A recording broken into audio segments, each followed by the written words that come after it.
chatting again to Adamas Incendia, and we had a great chat about liberation a little while ago. So now we're going to go right into the second remedy that he has created, which is pretty extraordinary as well. It's called redemption, and I'm going to hand it straight over to you, Adamas, to explain what this is.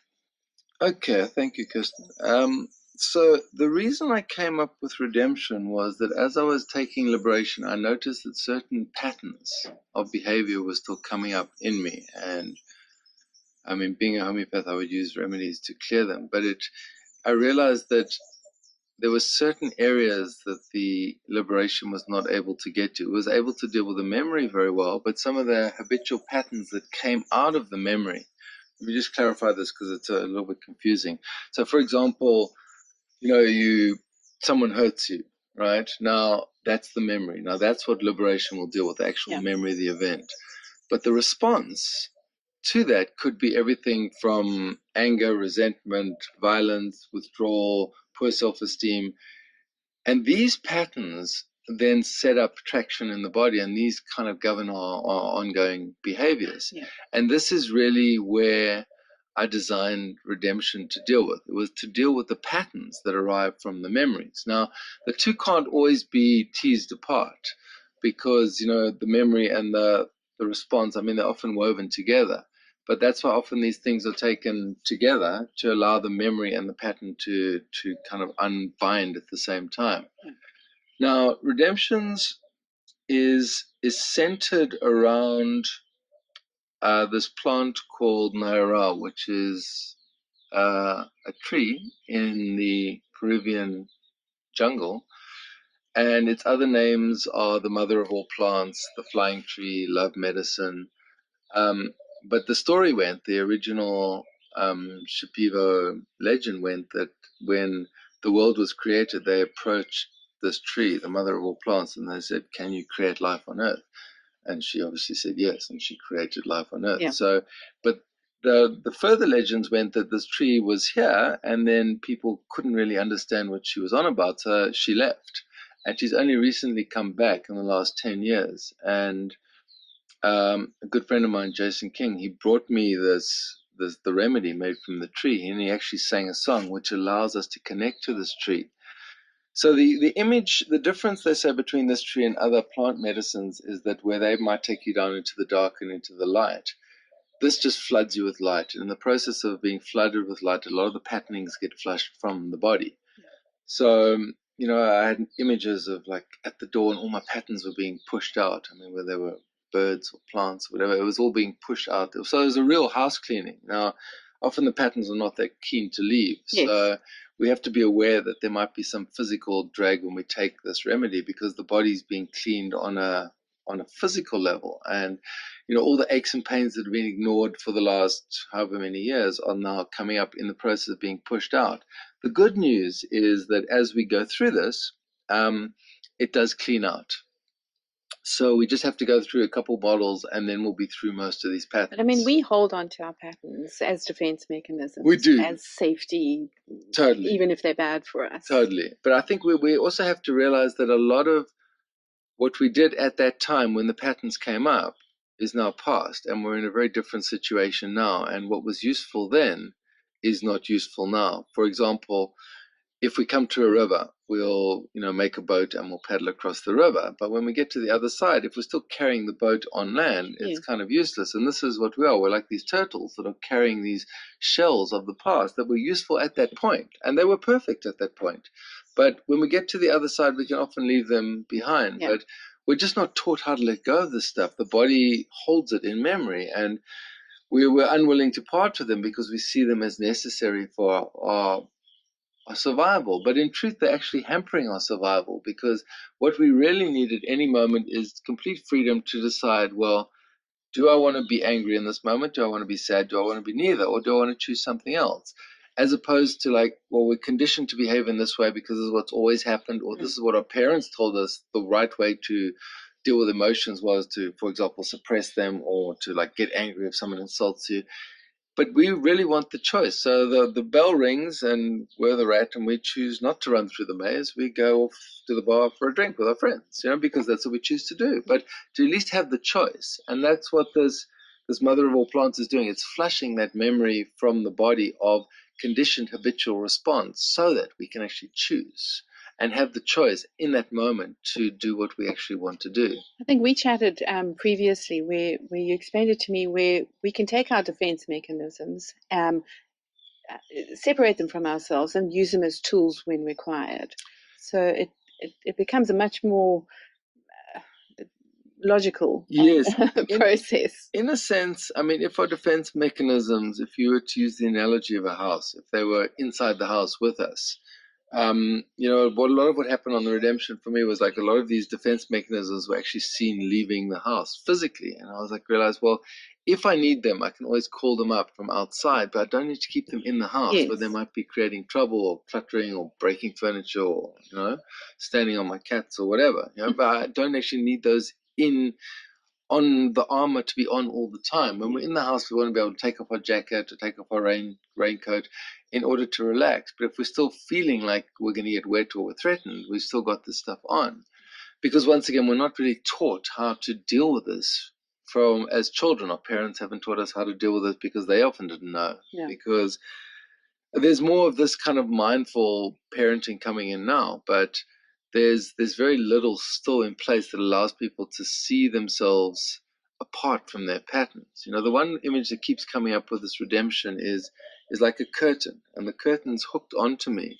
And what I get to do with redemption is like I get to unhook the curtain from myself. And as I unhook it, it's like, okay, well, I don't have to be in that space. I can be in whatever space, but at least gives us that 1, 2, or 5 second gap to decide, like, actually, I want to unhook this curtain. I don't want to go automatically into the same way of behaving I've always done. And often this is from our parents or our grandparents or from some trauma in history, and that's what we've learned, like a family feud or like suppress our emotions. These are all patterns. Yes. And there's a ways that we've used to cope with it. It's like, oh, don't express your emotions, just bury it, hide it, and everything will be fine. But everything's not fine. It's got to go somewhere. It goes deeper into the structure and starts to create illness. Yeah? So this is really dealing with it at the core of it by unhooking a lot of the patterning that binds us into a state of being unwell. And this is really very exciting at this point because this represents real freedom. Now, a lot of the people who took redemption had an incredible urge just to clear out, like to get rid of old stuff, to get rid of stuff that was hanging on that wasn't useful, just to have a new beginning, a new start, just to clear out. Because as we move away from where we were, we realize, well, I don't actually have to do the stuff I've always done. Like, what's stopping me from buying flowers or going swimming in the middle of the day or having an ice cream for breakfast or whatever it is? It doesn't make a difference. It's just our habitual way of thinking and being has ensured that this is what's happened. Yeah. But it's not cast in stone, and this is what redemption shows us, that nothing is cast in stone. We write every day upon the clay of reality, the fabric of reality, in order to write our story. But to have the freedom to write what we want to write, freedom from ourselves, it's not even like we're pointing fingers at anyone else for binding us. It's like we've bound ourselves in these things. Yeah. But this is like the breaking free of these bindings, so that we can actually have a new version of our movie. It does feel like a rebirth. It's a rebirth into yourself, but it's a rebirth into the self you were when you were a child and still full of enthusiasm and excitement. But you're a child. You weren't in an adult's body, so you couldn't drive cars and run around, do cool stuff and do whatever you like, and money and all of that. So, but now we get reborn into that. And this is why it's redemption, because it's the idea of grace descending. I mean, grace in the form of this plant descending in order to help us clear the patterning, in order to bring us back to ourselves. Now, the other ingredients I put in the redemption are really just jewels in the crown of this mother of all plants. So there's burnt gold, there's burnt diamonds, there's shatavari, which is a strong tonic for men and women. There's cacao, which is the legend of cacao was that she would hold the hands of people as they were being walked up the stairs to have their hearts cut out by the bloodthirsty Aztec priests. So a lot of the stuff, there's the Daiza orchid, which is this very light and beautiful orchid on top of Table Mountain. All of these things are there, and then there's bee pollen. Bee pollen's there for bee pollen is essentially the seeds of 1,000 wildflowers. So it's the idea of like pure potentiality, pure creativity. There's 3 aspects of the masculine, 3 of the feminine, and then the mother of all plants. And then I even put some, light that's been passed through a prism into the water. It's a remedy made from rainbow. So the idea is like this bright, sparkly thing we ingest, and in the process, it clears us of a lot of the patterning. Now, what's come up with redemption is that it can be quite physical. People feel a lot of the pains from the past. But the good news is that it's a process. And as you go through the process, it gets better and better. There's less and less of that. But, like the animal body of our body, which we've kind of ignored for so long, this is like, well, now it will have its voice. But as it has its voice and it does whatever it needs to do, it feels seen, it feels heard, which allows the mind, the body, and the spirit to unite and actually be one, as opposed to isolated components. So we're so used to like, oh, I'm a bit tired and I should probably sleep, but I've got work to do. Oh, let's just have another coffee and like let's push through. Yeah. But the animal body is saying like, please let me sleep. And the mind's saying like, no, you can't sleep. You need to do this because of survival. And this is just allowing the body, the physical body, to have its day, to have its say, to hear its complaints and to get over what's happened to it and move through that. So, a lot of emotion will tend to come up. I generally suggest that people take liberation a bit before they start redemption, just for like a week or 2, just so they get used to the process of clearing the memory, so that as the redemption starts clearing it, it's easier. Now, the image I had of the 2 working together was like the liberation was like a crust, and the crust was around the muscle. The redemption was the muscle. So it's like, as the muscle moves, it's got this kind of sticky crust that holds it in place. So it's not moving smoothly. But as we take the liberation, it allows the crust to dissolve, and then the muscle can move into a different position, and we can literally reform our reality around what it is we want to do. Right. And this is it's massive, to put it simply. It's really the hero's journey back through your own past, your own history, to reclaim what you were in order to journey forth into the world as something new.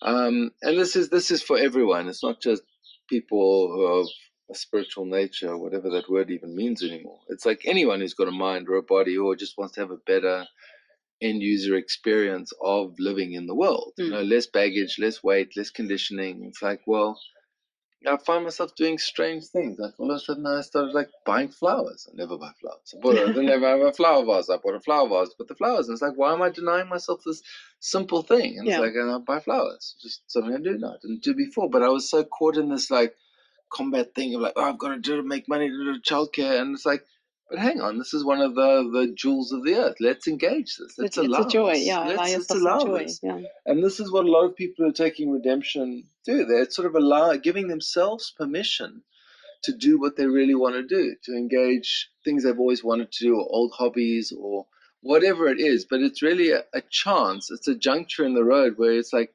hang on, I normally go left, and I've always gone left. But hang on, I never signed anywhere that I'm going to go left all the time. I'm choosing to go right now. Or I choose to go straight because maybe there's something new and exciting there. And as we tread that path, we see it as new and exciting because it's something we haven't done before. And, often the initial thing of like change and fear and, but once we get beyond that and we see that that's the barrier almost to the life we really want. Once people get beyond that, they get quite enthusiastic about the process. Then they don't want to stop. It's like, ooh, where is this going? It's like, let's go into this new land. When the first thing I saw in my head when I took this remedy was like a door opening into a new world.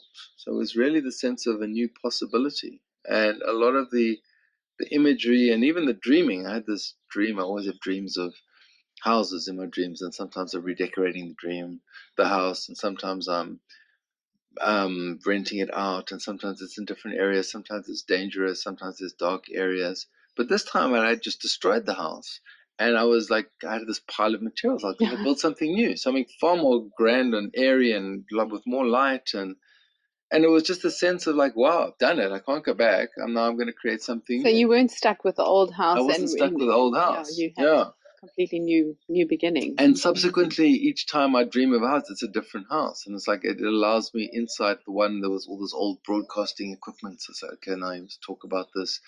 You know, the one, it was like I was redecorating this new house. It's like there are no limits beyond the limits we impose upon ourselves. And once we break the limits, or we allow ourselves to be free of those limits, then really the sky is the limit. Yeah. And I've noticed since then, everything's just exploding in all directions. It's like possibilities and potentials just going. Well, we're now able to live within your absolute potential after you've taken this, because everything you have is in you already, but we're blocking it ourselves. Totally. Yeah. And this is what I want to see with people, is like what happens when people really take back their pure potential. Yeah. You know, this is at this juncture in the world where everything's kind of collapsing on us. This is a chance for us to really be free and say, well, what do we really want to do now? I mean, we've got the pressure of the world upon our shoulders, but there's never any time but the present. If we do it now, it's kind of always been done. And then like, well, why?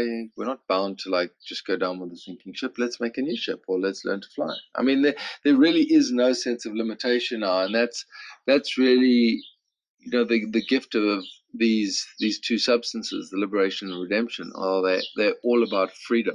And it's, once again, people can choose the speed they engage it with, and some of it will happen in dreams and some of it will happen in real life. But it's, the idea is like we're controlling the speedometer. So we decide how fast or how slow we want to go, how quickly we want to move through this. Or if too much is happening and say, oh, actually, I need a break from this, you can stop and then pick it up later. Nothing gets lost. It's not like we're going to go backwards. It just means that we've explored that far in the maze, and then we stop, and then what's explored is explored. The gems have come out, and then when we pick this up again, we continue on through the maze and discover. So if you take, let's say, half a month's worth of redemption, and you feel like it's a bit hard, yes, you can stop, wait a while. Totally. And take it again, but you're going to pick up where you left off. You're not going to have to go through whatever the hard stuff was. No. Right. You know, once these memories have been seen and felt in the body and in the mind, you know, that the image of the bag of concrete going over the side of the ship, I actually watched it. I watched the bag of concrete going over the side of the ship, and I watched it sinking below the water, and I realized that, like it or not, it was gone forever. Right. I'd actually truly let go of it, and there was no way to bring it back because it was gone. Mm. And that was very exciting. It's like, oh, I'm not doomed to repeat the same thing. I've done that. I ticked off that. There might be shades of it, and certain memories are more binding and more painful than others, and they take a bit more processing. But, you know, once we start engaging the body's innate ability to process reality, you know, we realize how intelligent we really are as a mental, emotional, and animal being, that we have so much there, and the body is doing its best to like really bring us to the sense of a promised land. Mm. But we're just so stuck in like what we should do and what we could do, what we might do, what we'll be told, and family history, and all of this whole web of stuff, like what happiness is, what love is, what all of these concepts which have often just been handed down to us from our parents, and they often didn't know what they were doing either. And like, then we try and make sense of it or redesign ourselves. But this is like, okay, well, take a break, step back, lift the curtain off, take a moment to look at what's in front of you on the plate, and then just decide what you want to do, as opposed to what society or culture or your boss or your spouse or your children or whatever. It's like, what do you want to do? And take the path with heart, choose the path that's going to make you happy, because everything else is ultimately meaningless. And as we do that, we start to create a whole world around us. And this is really exciting. You know, the whole concept of the hero's journey is the hero doesn't start off as the hero. He starts off with fear and doubts, and he gets beaten a few times, but he picks himself up and he keeps going, and he confronts his fears and he moves beyond them. And in the end, he's in the castle, he's defeated the monsters, and he marries the princess, or the princess marries the prince, and they're there doing whatever they're doing. But you know, the whole idea of a journey, but this is the fuel that drives this journey. And if people are really keen on it, this is for you, because this is really going to facilitate the process. Now, it doesn't invalidate any of the other therapeutic modalities, from psychology to yoga to meditation to acupuncture, any of that. In fact, a lot of these work very well in conjunction with, because they anchor us in the body. So the ideal behind this is that people use it in addition to their pre-existing practice, whatever their practice might be, in order to deepen the practice. You know, I had a guy who took liberation, and he went to a kung fu thing or a tai chi thing, and he said like he was able to sink very quickly into his practice. Normally he'd have to quiet his mind for like 10-15 minutes, and halfway through the practice he would be there, and so he took it just before, and he was right in it. He was right in the zen of things, or the wu wei, or whatever it was, but it just facilitated the entry into the space of I'm in it, so that more time could be spent in that space as opposed to getting to the space. And this is obviously, So is there a bit of a quantum aspect to this? So if I'm taking liberation and redemption, will I affect in a positive way the people around me who are connected to me? Well, now every time we come into the world, we're having interactions with everyone. So if we're in a better space, they will tend to spill over into other people's fields, just from an energetic perspective, but then also from a behavioral perspective. So if they see you more happy, it's harder for them to be unhappy around you because they're kind of in the field of happiness. So, I mean, how the healing goes through the generations, I mean, often it's the child that like takes up the mantle of it and starts to kind of retrain the parent in like behavior. But we're all ultimately existing in this giant field, and the more of us that come online with ourselves and sort of defrag our hard drive, if you want to use computer terminology, and like clear the memory, clear the cache, close a lot of the windows, then we're really playing with a full deck of cards. And then what we can achieve is much greater than we can achieve alone. And the message of this is that we're all in this together. And the more people that join in this process and actually get to the point where they're truly happy in themselves, the more beautiful the whole thing is for everyone, and then the more real change we can actually make in the world. And that's the vision of this. Well, that's exactly what needs to happen. Is we need to get everyone on board so that we can actually create a better world. Never mind, first you create a better you, and then you create a better world. This is it. This is exactly what I've seen in practice with this. Okay, this is very exciting, Adam. So we're hoping that this is going to go completely viral and everyone's going to get on board with these amazing remedies, and we can see a really amazing change in people and the world. Thank you so much for chatting to us.